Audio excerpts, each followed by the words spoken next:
Suatu ketika, terjadi kehebohan di desa tempat tinggal Abu Nawas. Rupanya ada rumah salah satu warga yang disambangi pencuri. Berani betul pencuri itu, sebab aksinya berlangsung tengah hari. Tuan rumah sempat mendengar ada suara-suara mencurigakan di kamarnya. Ketika mendatanginya, kamarnya sudah berantakan dan si pencuri sudah kabur. Malang bagi si tuan rumah, si pencuri berhasil membawa 100 keping uang emas disimpan di kamar itu. Warga segera mencari pencuri tersebut ke berbagai pelosok desa. Para prajurit istana yang mendengar kabar itu pun langsung berjaga-jaga di perbatasan desa. Ayo, ayo, ayo, perketat penjagaan. Pastikan pencuri itu tidak bisa keluar dari desa ini, seru komandan kepada para prajuritnya. Sudah berhari-hari pencarian dilakukan, namun si pencuri tetap belum tertangkap.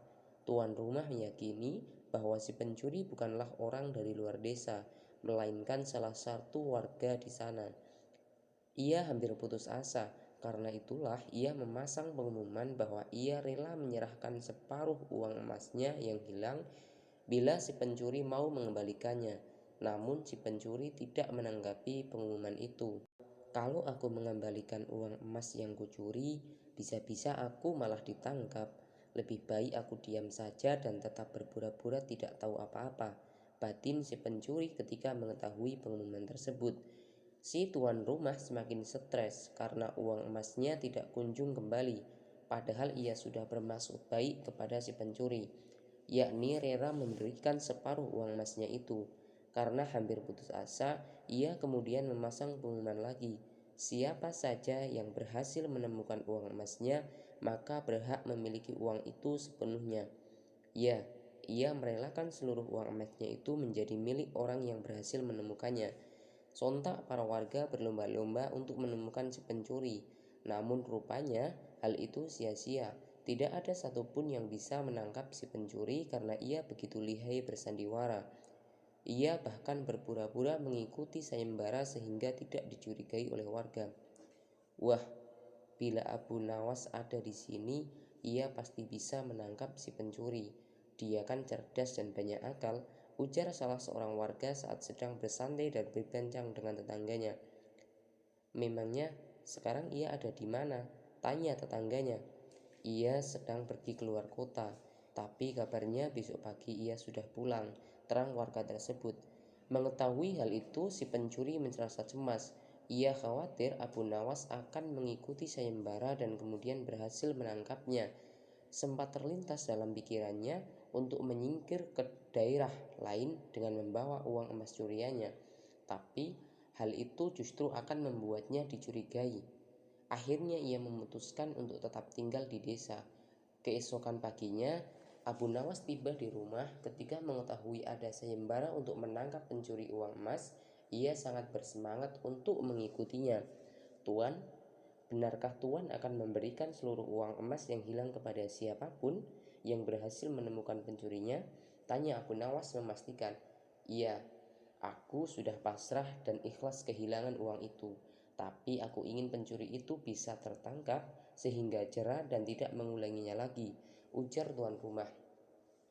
Baiklah, aku akan segera mencari caranya. Tuan tenang saja, aku pasti bisa menemukan pencuri itu, sahut Abu Nawas penuh keyakinan. Kabar tentang Abu Nawas yang mengikuti sayembara segera tersebar luas. Semua orang merasa penasaran. Mereka menanti apa yang hendak dilakukan Abu Nawas untuk menemukan si pencuri. Sudah berpuluh-puluh orang yang gagal, namun mereka yakin Abu Nawas yang cerdas pasti berhasil memenangi sayembara itu. Si pencuri yang mendengar kabar tersebut semakin gelisah sampai tidak bisa tidur. Ia benar-benar takut tertangkap. Namun tidak ada yang bisa ia lakukan selain berusaha tenang serta melakukan segala cara agar upaya dan strategi Abu Nawas gagal. Sementara itu, Abu Nawas masih memikirkan cara untuk menangkap pencuri uang emas. Berbagai kemungkinan ia pertimbangkan, namun ternyata sulit menemukan cara yang benar-benar ampuh. Tetapi bukan Abu Nawas namanya.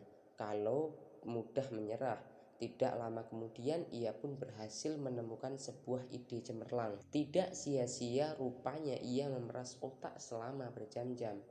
Aha, ideku ini pasti berhasil, seru Abu Nawas girang.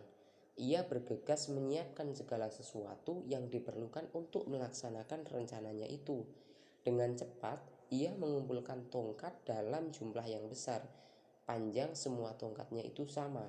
Kemudian ia mengumumkan kepada seluruh warga desa untuk berkumpul di lapangan. Tidak lama kemudian, warga desa datang berbondong-bondong ke lapangan dengan penuh semangat. Mereka sangat penasaran dengan apa yang hendak dilakukan oleh Abu Nawas. Si pencuri yang turut serta dalam rombongan itu merasa was-was. Namun, ia berusaha bersikap biasa-biasa saja supaya tidak dicurigai. Setelah warga desa sudah berkumpul, Abu Nawas memberikan tongkat kepada mereka semua, masing-masing satu. Setelah semua orang sudah mendapatkan tongkat, Abu Nawas berseru, "Semua tongkat itu sudah kuberi mantra. Besok pagi kalian kembalilah ke sini dengan membawa tongkat itu. Tongkat yang dipegang oleh si pencuri akan bertambah panjang 1 jari telunjuk. Jadi kalian yang merasa bukan pencurinya tidak perlu takut dan khawatir." Setelah itu warga pulang di rumah masing-masing. Si pencuri panik luar biasa. Ia berpikir keras bagaimana cara menghindari masalah ini. Jika besok ia tidak datang ke lapangan, maka orang-orang akan tahu bahwa ia adalah pencurinya. Namun jika datang, ia pun akan ketahuan karena tongkatnya sudah bertambah panjang.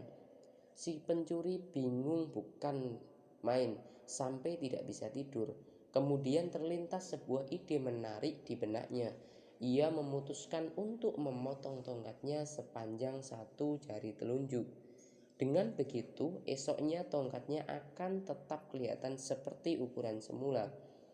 Keesokan paginya, warga sudah berkumpul di lapangan, termasuk si pencuri. Ia merasa tenang karena yakin tidak akan ketahuan. Kata Abu Nawas, tongkat itu akan bertambah panjang 1 jari telunjuk. Tapi si pencuri yakin ukurannya akan tetap sama karena ia telah memotong tongkatnya. Si pencuri berkali-kali memuji kecerdikannya sendiri.